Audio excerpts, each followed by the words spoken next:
University of Georgia. Meg, over to you. Hi, folks. Welcome. Good afternoon, or good morning, or good night, wherever you are, depending on where you're joining us from. Welcome to Setting the Stage for an Engaged Semester. You see the welcome slide, so hopefully you are in the right place. I'm going to switch over really quickly to a question that I'm going to ask you all to answer before we get started. So bear with me as I switch screens here. So this is a question for me to get to know who is in the room, and it's a question hosted in Mentimeter.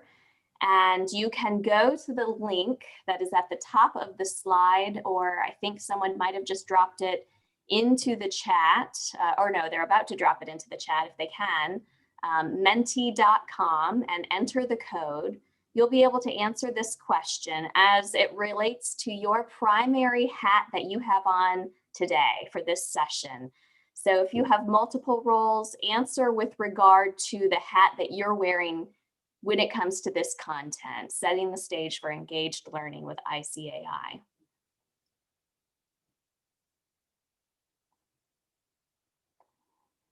And I'm starting to see votes coming in, so that means that the link works, which is great. It's always a nervous few seconds before those first responses come in. I'll give it a few minutes for folks to place their votes so I can get a sense of the lay of the land, and it'll help me frame some of my examples today to know a little bit about what the breakdown is in the room today.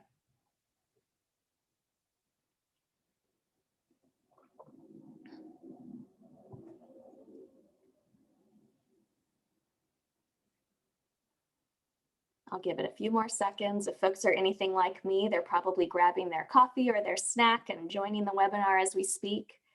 So keep your responses rolling in. It's really helpful.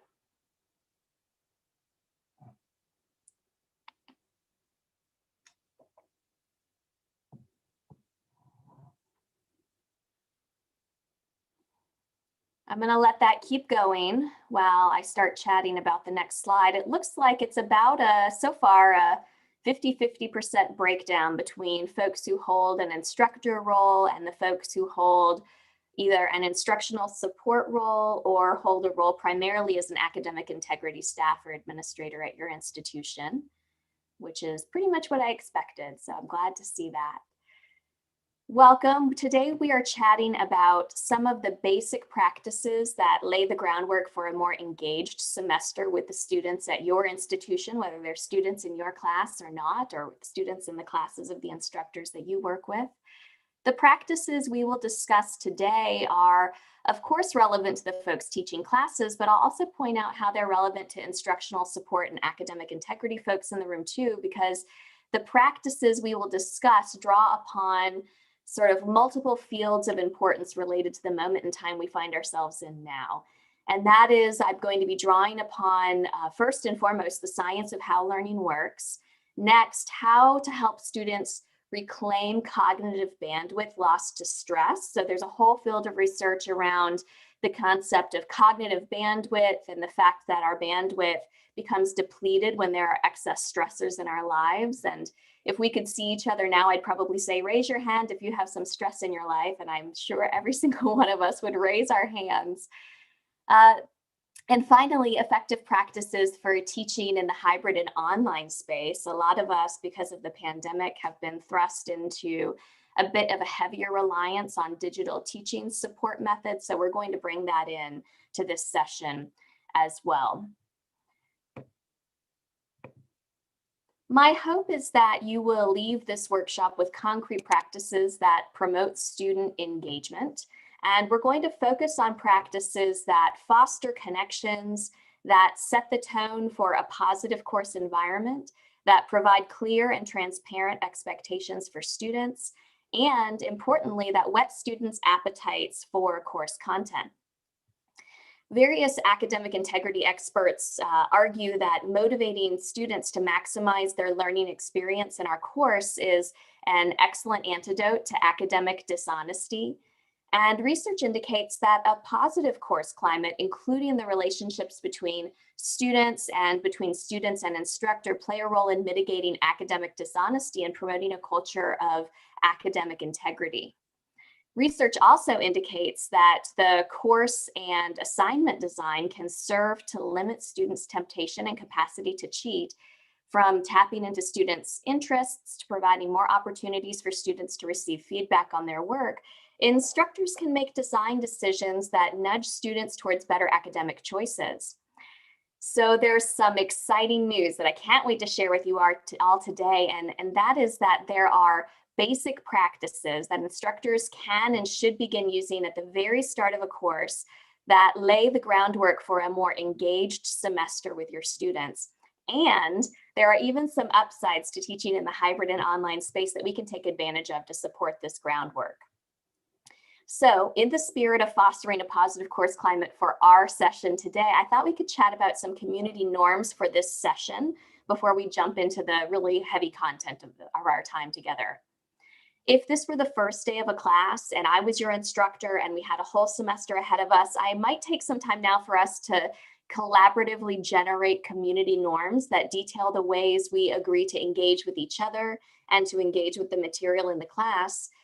This is an important exercise that I like to include because it builds community and encourages more equitable student engagement beyond the first day of class. It's also an opportunity for the instructor to set some standard expectations for the course. But since we only have an hour, I'm instead going to propose a few basic tenets for our conversation today instead of generating them as a bigger group. First, please mute yourself unless you're speaking in today's session. That will help cut down on the background noise and will make space to share speaking time with others. Second, this virtual space and your immediate physical space from wherever you dialed in consist of our professional learning environment for the next 45 minutes or so.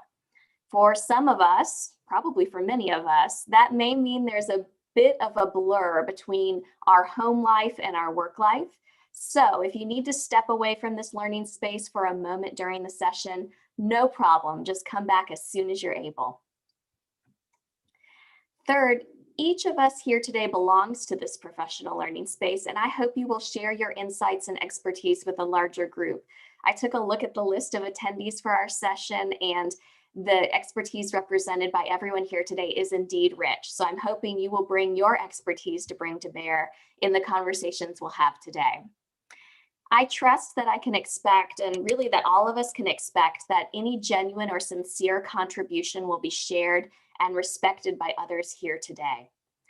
Now, that doesn't mean that each contribution needs to remain unchallenged, but that when we will unchallenge another perspective, we will find ways to respectfully do so and to be open to challenges of our own views. Now, I'm curious, wondering whether any of you set community norms in your classes or even in your workspaces. I tend to set community norms for the Center for Teaching and Learning staff where I work based on our mission and vision for our work at our university. If you have any advice or tips about setting norms in your classes, please feel free to share that advice in the chat so everyone here today can share your expertise. Or even if you have sample norms that work really well for either the socially distanced face-to-face classroom or even the hybrid or online classroom in the chat window. Again, if this were the first day of class, I'd make sure to post these community norms in our course learning management system or website, or I might even post them on the wall in the classroom. And I would make a commitment to check in after a few weeks with the students to ensure that the norms that we have for our learning community are fostering a positive course environment and whether any changes or additions are needed. So I'm going to let you all take some time to enter in any advice that you have in the chat. And while I'm waiting on you all to share anything you like, I'm going to switch back over to our Mentimeter because I have a second question to ask you all.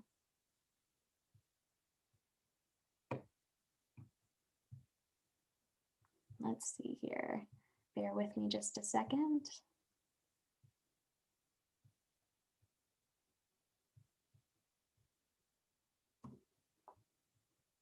Okay, sharing screen now. So hopefully you're seeing another Mentimeter prompt come up on your screen. And the prompt says, what is one thing this week that has distracted your attention away from preparing for your work? And when I say work, I mean broadly your work either as an instructor preparing to teach your classes, as a staff or administrator preparing to roll out programming in your unit on your campus, or whatever work you have in the upcoming few days or weeks. If you could go to menti.com and use the code at the top of the screen, you'll have several opportunities to enter the words that represent your distractions, and your responses will start popping up on the screen as a word cloud. Now, this word cloud will show you the biggest words are the ones that we hold in common. So for example, the largest words in the center here are children, politics, and inauguration. These are the words that more than multiple people are entering in. So as you can see, a lot of us share some of the same distractions.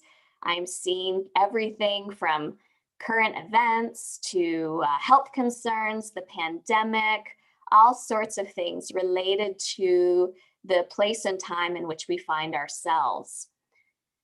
I wonder if you thought about your students, whether you think any of your students experience things like the distractions shown in this word cloud. Think back over the past academic year. What impacted students' engagement in their learning? What sorts of things cropped up across the course, especially as we hit that 75% mark of completing the course? I think everyone across the entire world hit a big brick wall when we got to that point in our courses. Great, this is going to keep populating. I'll share a screenshot of this later on as they keep populating in here, but I'm going to switch back to the PowerPoint presentation here.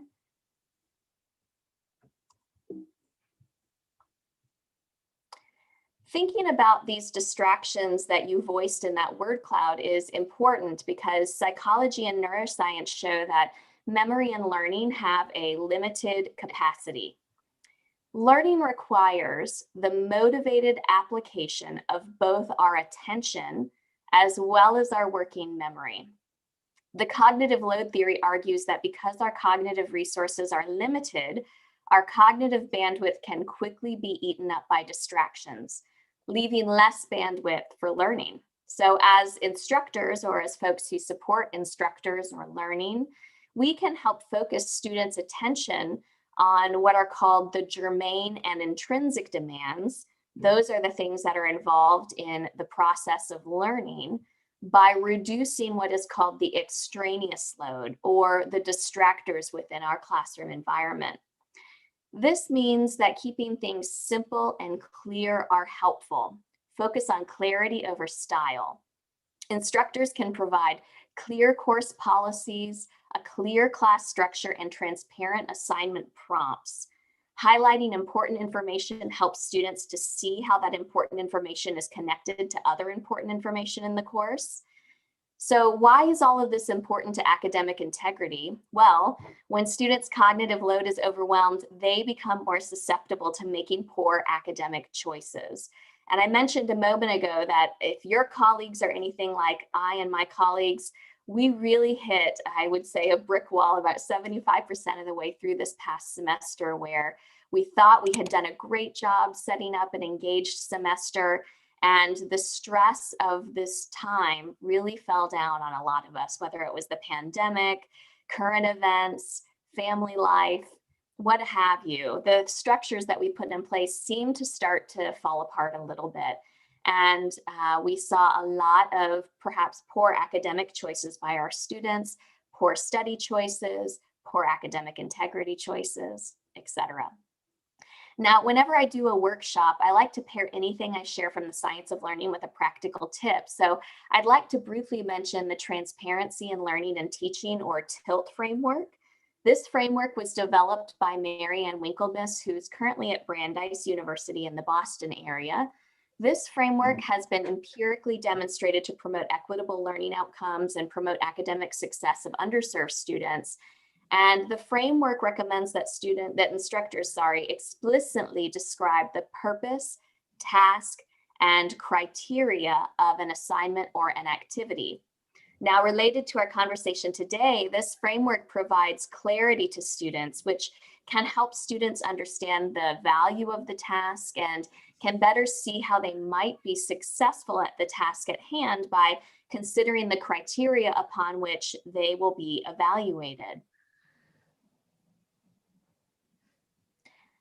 Now, how can we as instructors set the stage for students to be engaged and enthusiastically learning throughout the semester? Well, the levers related to motivation are one place to start, and this relates a little bit back to that TILT framework, as you'll see in a moment. The expectancy value theory predicts that students will put more effort into activities that they simultaneously perceive to have value and at which they expect to succeed. Expectancy means that students expect that the effort that they put into the task will pay off with success on the task, and that they're capable of achieving success if they put in a reasonable amount of effort. The value may be related to the intrinsic value, that is the enjoyment a student gets from undertaking a particular task, the utility value, or how well a task relates to current or future goals, or the attainment value, which is the personal importance of doing well on a task and how it relates to a student's identity. Students also weigh the task's perceived cost, or what the student has to give up in order to accomplish or engage in the task. So, for example, missed opportunities. If a student has a paper to write this evening and they have multiple obligations that they're balancing, a job, family obligations, an opportunity to hold a leadership position in a club on campus, they might be weighing the costs of time spent on each of those and might at a certain point perceive that based on their expectancy value calculation that they may be less motivated to engage in a task because they have exceeded the likelihood of success times the time they will put on task. Importantly, for our purposes today, students often engage in expectancy value related questions when deciding whether to engage in academic dishonesty. For example, a student might ask themselves, what is my purpose and can I do this task? Or what are the costs associated with cheating? Experts recommend that instructors leverage expectancy value theory to set the stage for student engagement. Many instructional choices that leverage expectancy value theory will also encourage students' academic integrity. So, what sorts of activities leverage expectancy value theory to set the stage for student engagement, particularly in the midst of the many stressors and distractions of the current academic year? Well, there are a lot of things you could do. For example, you could help students set short-term attainable goals rather than longer-term distal goals to encourage a sense of satisfaction and task mastery. You might incorporate quite a few formative assessments into your class, for example. And instructors might make the cost of cheating obvious by holding a conversation in class about the costs associated with academic dishonesty and highlighting how serious they are and repeatedly reminding students of that cost before major assignments. Now, today, as you probably read in the workshop description, we're focusing on activities that are relevant to the beginning of a course, that is, activities that set the stage for engaged learning across the course. So today, I'd like us to focus on 6 objectives for the first day or days of a course that set the stage for engaged learning for the duration of a course. You can think of this like a checklist for the things that an instructor could do in the first couple of days or first week or so of class to set the stage for engaged learning. And you'll see some of the themes that we've already talked about represented here. You can decide how many of these take place during class itself or might be flipped outside of the class session. And you can also decide how many of these must occur on the first day of class versus the second. So the first item on our checklist is to introduce yourself to students. Was there a question? Can I pause for a moment? No, I don't think so. Okay, great. Thanks, Meg. Sure thing. So the first objective is to introduce yourself to students.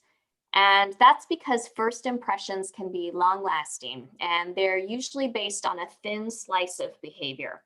Your introduction to students is an opportunity to convey important information, share your passion and enthusiasm for the discipline, and build a connection that generates trust. That trust encourages students to engage more deeply in the course, making them more likely to take intellectual risks. And when students report a positive relationship with their instructor, importantly, they are less likely to participate knowingly in academic dishonesty. So this introduction is pretty important. Furthermore, research indicates that your enthusiasm directly impacts student motivation, which, as we talked about a second ago, is a key building block of student engagement. So a few examples of what an instructor might do early in the class to introduce themselves is they might record a brief video introducing themselves to the class and post it on the learning management system, talking about their passion for the subject to convey a bit of enthusiasm for the subject that we will be engaging in for the next X number of weeks. I'll share a few more examples in a second. Our second objective is to help students learn about each other. And this is because the classroom is a social environment. Fostering student-to-student connections can generate trust and a sense of belonging. And it also provides what we call vicarious experiences. Those are sort of the observation that students do of one another experiencing the learning. So they might receive an explanation from a peer in a class. They might see a demonstration of another student doing something successfully, or see their peers being successful at a task. And together, those experiences help develop students' self-efficacy, which promotes expectancy from that value expectancy theory and encourages student engagement. So an instructor might begin class with an icebreaker, or they might organize students into small groups that those students will check in informally throughout the semester. The third item of 6 on our checklist is to clarify learning objectives and expectations. Now, if you have taught a class before, or if you have taken a class before, which is probably everyone in the room, you might think at first glance that clarifying learning objectives and expectations is the most obvious and has got to be the most run-of-the-mill first day of class objective ever. But it's a tricky one, because the trick, if you want to set the stage for engaged learning, is to do this without conducting what I like to call the first day syllabuster. So instead of spending the entire first class filibustering by reading through your syllabus with your students, it's a great opportunity to establish that you want students participating regularly in class, to model the desired course environment, and to prime students for actions that will lead to academic success. So, for example, an instructor might use a syllabus quiz or a syllabus scavenger hunt to touch on the main aspects of the syllabus. They might engage students in a robust conversation about what academic integrity means in the context of this field of this class, which is a conversation that could be revisited before major assignments, etc. Our fourth checklist objective is to collect info on your students, knowledge, and future goals. So collecting informal data or administering a diagnostic can gauge students' prior knowledge to find out why students are taking your course, what they expect to get out of it, what challenges they anticipate. And the information you gather will help confirm whether the course activities are in what we call the student's proximal zone of achievement. That is, activities that they can't yet accomplish, but that they can be expected to succeed at through the support provided by the course within the time frame provided by the course. So that means that basically the tasks are not too hard and aren't too easy. They're in that sweet spot of things that students can learn to do and get a sort of a boost, a excitement boost when they master the task. The information you collect can also impact how you frame course activities in ways that are relevant to your students' values and context, which relates to that value expectancy theory that we chatted about a moment ago. One example activity of collecting info on your students' knowledge and future goals might be asking students to consider a series of true-false questions related to common misconceptions about content in your course. Or you might ask students to share a little information about their future goals, which doubles as an opportunity for students to get to know a little bit about each other, so you can knock off two objectives with the same activity. Our fifth objective is to set the tone for the course. And we've talked about this a little bit in some of the previous objectives, but as you might imagine, the way you engage students on the first day of class sends a clear message about the interaction you expect from them.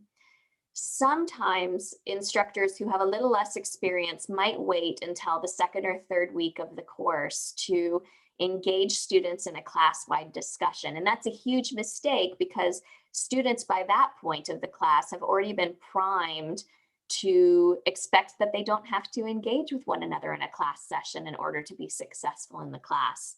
So once you identify the activities that your students will engage in throughout the course, you can begin using them on the first day of class in order to prime students for that activity to continue. In addition, and important for this moment in time we find ourselves in, virtual and hybrid classrooms seem much more amorphous than in-person classrooms. Therefore, it's important to be deliberate about conveying the structure of everything from individual course sessions to the course as a whole. And you can do that beginning on the very first day of class or really before the first day of class if you're using a learning management system or course website. Finally, our sixth objective is to whet students' appetite for course content.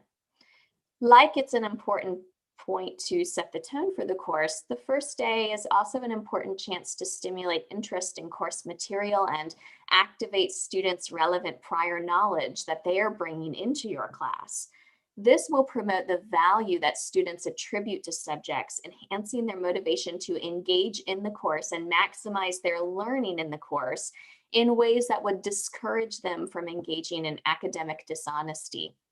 Some example on activities might include asking students to generate a hypothesis about a persistent mystery in your discipline, connecting your course content to current events, or maybe even asking students to list everything that they can think might be included in the table of contents of a book entitled "Fill in your course title here," and then compare their list with a partner in the class to see whether they have the same topics.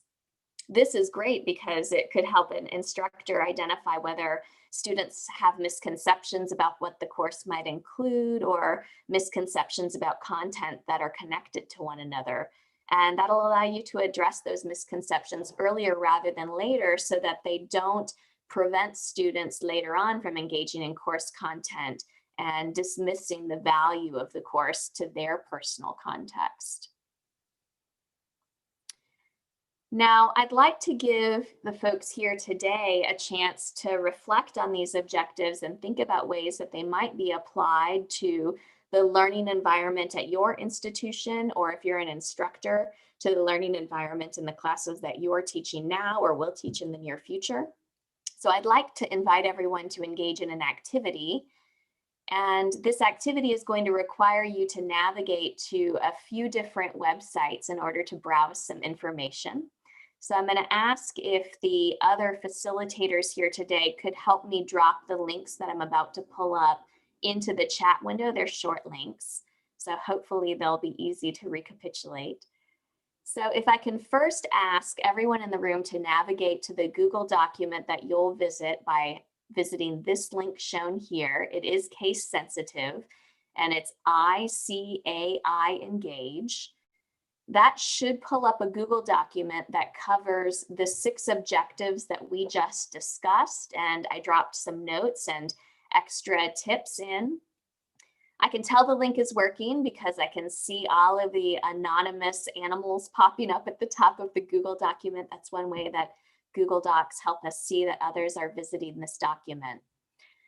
What you will find when you visit this document is a Google document that's about 4 or 5 pages long that includes information about the 6 objectives that we just discussed, as well as some example activities.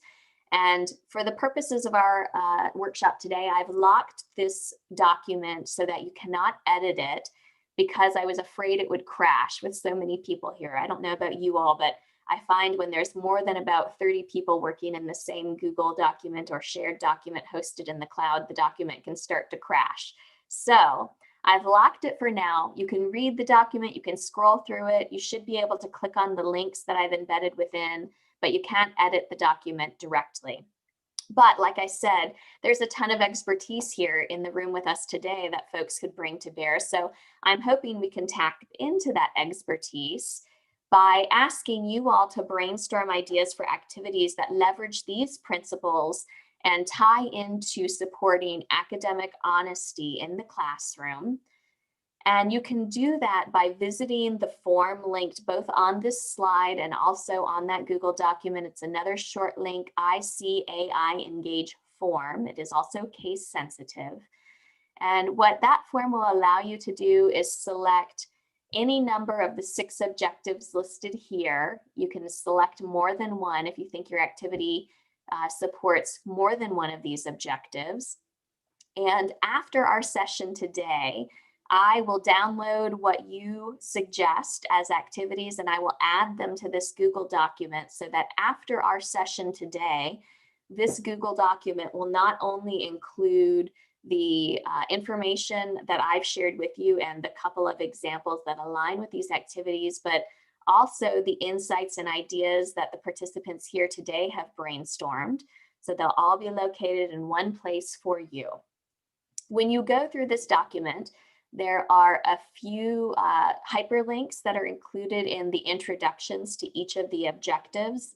Those will link out to some of the empirical evidence or literature to support those objectives, or it might be a link out to an expansion of a definition of that term. Now, what I'm going to do is I'm going to pause for a moment and see if there are any questions. It looks like it's about 12:30 now, so we have plenty of time for folks to reflect on these objectives and share any suggestions for activities that might support these objectives and also fostering a culture of academic integrity in the classroom. And then we'll also have time after that for questions. But before you start brainstorming and entering in some things, I wonder if anyone has any kind of questions or musings that they'd like to raise with us now or that I can respond to that would help you engage in this activity.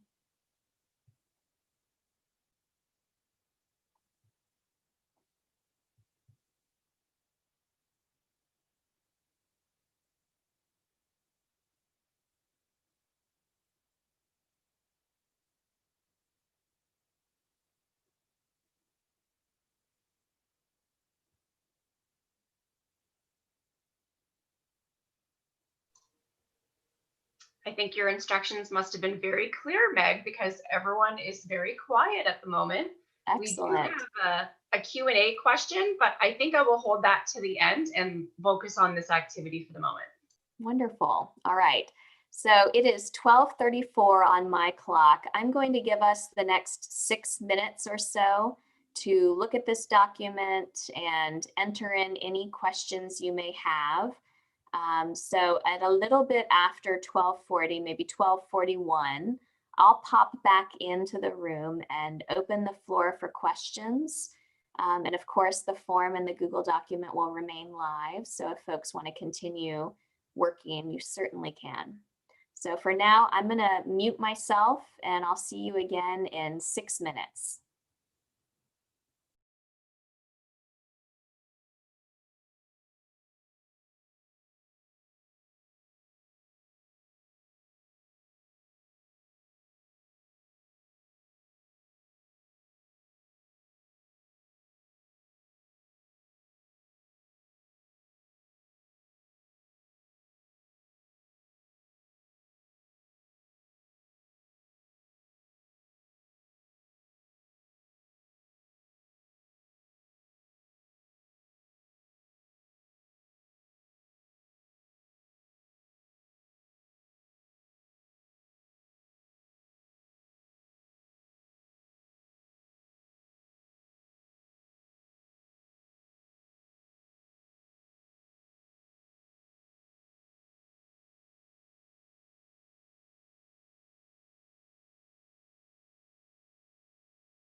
All right, folks, I'm seeing a lot of responses roll in already. So you all have had a productive 6 minutes, amazingly productive. Well done. Keep up the good work. Keep the suggestions rolling in. That form will remain open and accepting your suggestions. And I'll wait to check back until later today to download your results and add them to the Google document as they come in. One of the things I wanted to chat about really quickly before we open the floor to questions and to give you a little bit of time to think about your questions. I wanted to talk about one of the questions that I most often get right about now. And that is, what do you do if you sense that the wheels are falling off the wagon? And by that, I mean, what do you do if you have checked off all 6 of these practices in the first week or so of your class and things seem to be rolling around along really well? Your class is going well, your students are super engaged, and then all of a sudden you start seeing student engagement fall off. That is that students stop participating, students are at a higher rate not turning in class assignments on time, or they're not engaging appropriately with the assignments or activities. Well, there are a couple of things that you can do, and I'm going to highlight a few of the keys, especially related to where we find ourselves now in the hybrid teaching environment. So if all of a sudden student engagement starts falling off, one of the things that you can do, especially if you have set the stage with a positive course environment where students are talking to each other and students feel comfortable coming to the instructor with their concerns about their learning, you can seek feedback from your students on how things are going by asking them, sending them a survey, asking them to provide even anonymous feedback about what they think in the course should be stopped, what should be continued, and what should be started. And you can close the loop on that feedback with your students by coming back to your students and saying, here are the most common things that you all reported in your mid-semester check-in, and here's what I can or cannot do in response to your suggestions. Even if you cannot change really much of anything related to what they have suggested, studies show that engaging in that feedback loop with your students promotes a positive course environment, that it helps students feel more connected to their instructor in their course and feel like they're more part of a classroom community. And if you find that certain strategies that were useful and successful with you and your students earlier in the semester are starting to not feel as worthwhile anymore, you can interrupt the routine, but because of the other constraints of this semester, that is that we're using online technology, hybrid technology a lot more prevalently than we used to be, I suggest that you can interrupt the routine, but do so very carefully and very transparently. So shake things up, but provide very clear instructions, because ideally what you would do is select a handful of types of activities that you'll do with your students over the course of the semester and do them repeatedly using different content so that students grow accustomed to sort of the rules of engagement in your classroom and will know that when you say, hey, we're going to do small group discussions today, they will know what that means and what appropriate engagement and what a successful engagement in that activity will look like. Now, if you find that you want to stop doing small group discussions and start doing something completely different, that's fine, but make sure you tell them why you stopped doing student discussions, why what you're doing new is different and how it's going to support their learning, and give them very clear and careful instructions. Another thing you can do is do a self-check, and I'll share a link. I'm going to send the slides to the organizers of today's session. There will be a link on the last slide of this presentation of resources. It's a long list already, and I'm adding to it as your questions roll in. The link that says Resilient Educator Mid-Year Check-In is a resource that includes a list of questions that an instructor might ask themselves about how their class is going and might help you hone in on some of the things that are negatively impacting student engagement that you can modulate. So some of the questions in that link include, what evidence do I have that students are learning and growing in my classroom? Are my assignments and assessments reflective of my students' ability and needs? And am I challenging and supporting my students and continually evaluating those needs? So there are a couple of questions that you can respond to and reflect upon to help you identify opportunities to modulate your course experience to re-engage students if everyone has hit a bit of a brick wall.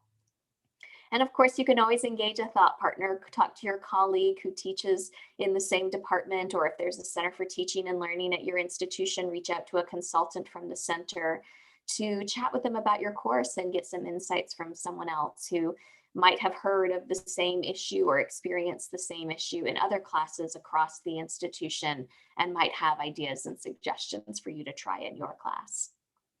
Now, I'd like to open the floor for questions. I know that some folks have already sent in some questions to the Q&A. If you have questions, don't hesitate to send them in. We have plenty of time to chat.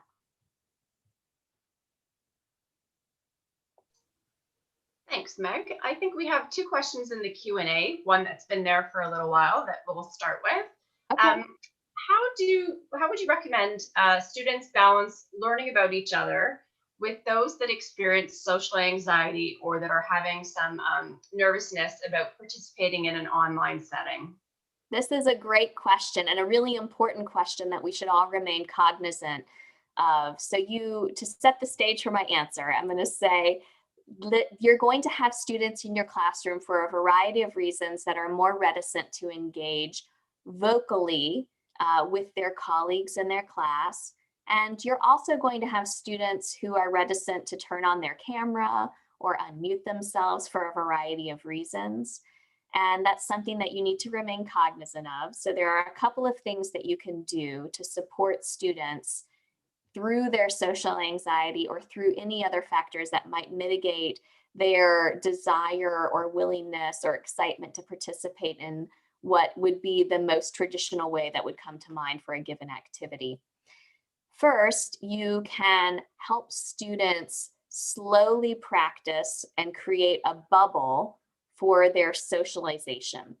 So what you can do is you can use pairs in your class that remain consistent throughout the semester. So you might have student number one and student number two frequently paired together, whether they're in a single group of two or even if they're moved into a group of 4 or 5, those two students always travel together.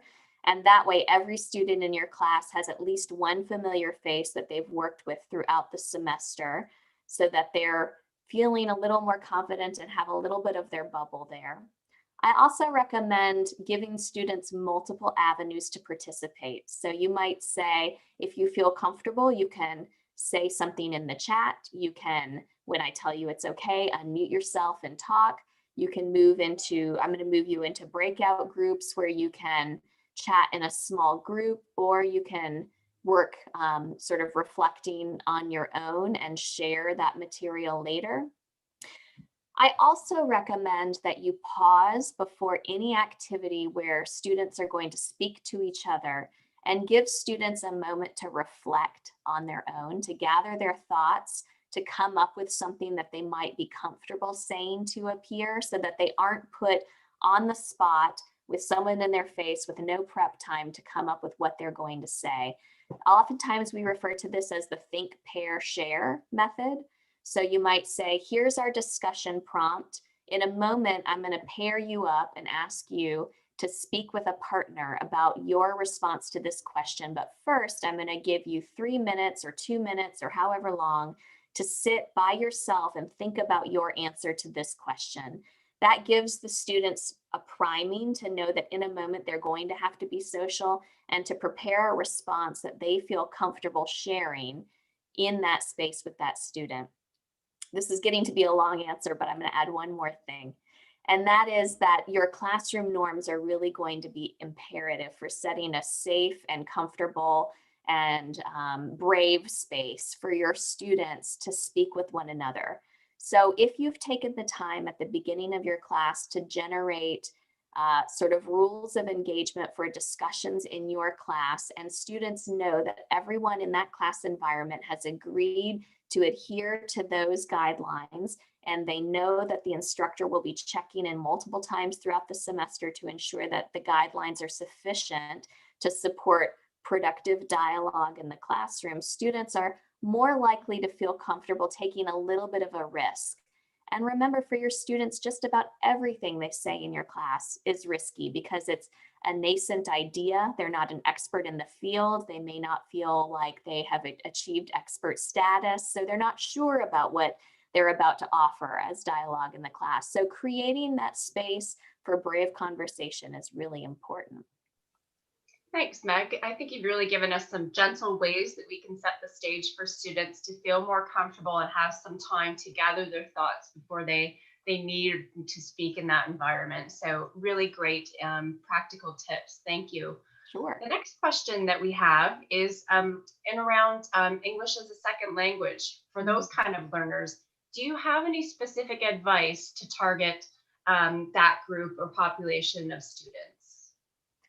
I would say, right now in pandemic teaching, any language classes or any class where language is a confounding factor for some or all of your students, there's a little bit of an extra hurdle that you need to consider. So I don't know, the person who asked this question, I'm not sure quite if they're referring to ESL courses themselves or ESL learners in non-ESL courses. So if whoever asked that question could clarify, or if the panel knows and could clarify, that'll Right, help they just said direct. ESL learners, so maybe if they have a chance to elaborate in the Q&A, we'll have a bit more information.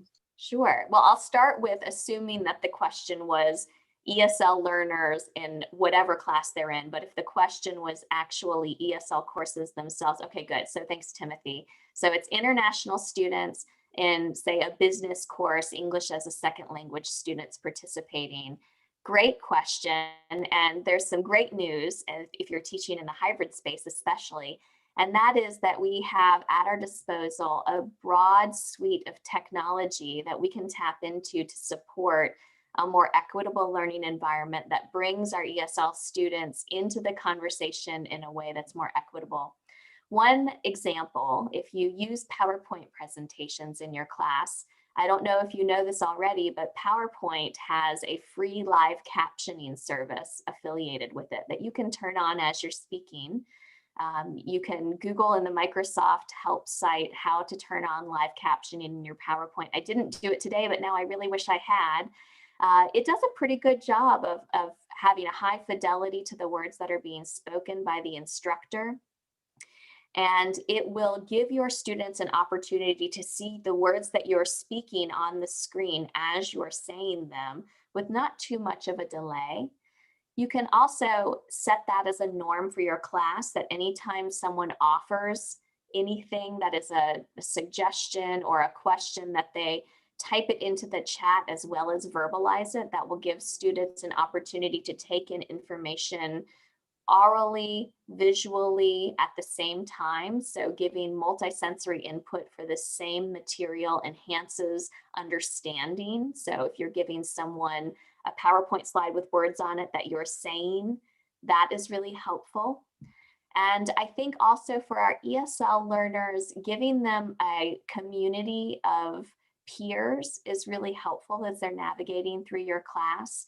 So if you become aware of an ESL learner in your class, if you know that there might be more than one in your class, it's a great idea to suggest that they connect with one another and talk about any questions that they might have about the course and bring them to you.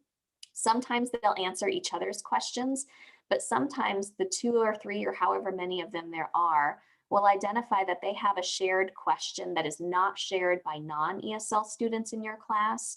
And so if they were paired with non-ESL students, they might not have that question raised to you as the instructor because they might think, oh, my question is different, or no, my question is not shared by others in the class. And so they might not think to raise it. But if they were grouped with other ESL learners, they might see that actually it is an important question that is shared by others and is worth bringing to the instructor's attention, and they feel more confident to do so. So I'd recommend helping to facilitate a little micro community for your ESL learners if at all possible. Very useful, Meg. Thank you.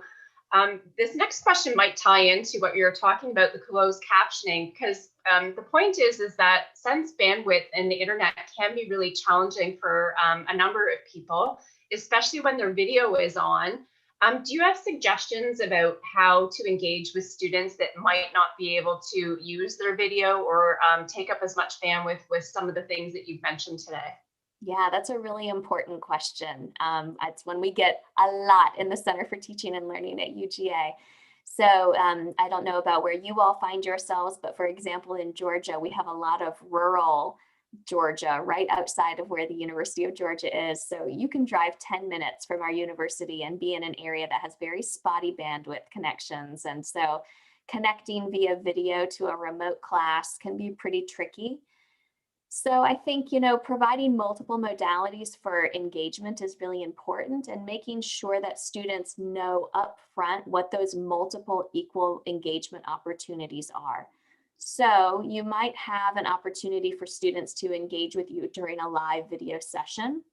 And you can even say, if it's possible for you, I prefer for you to have your video on, but there's no penalty if you can't have your video on. No problem whatsoever, right? So set that expectation that, yeah, it would be great if you have your video on, but if you can't, there's no question and no problem with that. There's no penalty affiliated with it whatsoever, no questions asked. But if you can't engage in the video to engage face-to-face with us in a session as if we were sitting across from a table, here are some other things you can do to build community. There might be discussion forums or the chat window, or, you might commit to recording your session and posting it later for viewing, if students might be able to download them at a later point in time. Or if you have a course where you know that in your class you have so many students that are not able to download video content on their broadband or their internet connection, you might commit to pointing students towards resources that recapitulate the experience of attending a video class. So you might tap into open educational resources or other texts that are available on the internet free of charge, without any need for students to go out and buy a book or check out a book from the library. Or you can prepare study notes for your students if you have the time and bandwidth to do that, but so few of us do. I suggest the OER route first. Thanks for that. On that note, we want to make sure that we remind everyone who's attending today that this is being recorded and will be live or available on our YouTube channel. I also wanted to ask you, we've got lots of people want to know if you'll be able to share the slides, and if that's Yes. something that we can, excellent, good. Absolutely, yeah. We'll share the slide deck as well, and we will put that on the ICAI website. Perfect. We definitely wanted to thank you, Meg, for being so articulate and passionate and sharing some really practical ideas to the group today. I think the feedback that I'm seeing is that people have found this very, very useful and have thoroughly enjoyed what you shared with us today. So, good, great. Thank you from the ICAI, and appreciate you taking the time. I know that you've got lots on the go these days, so thank you for doing that.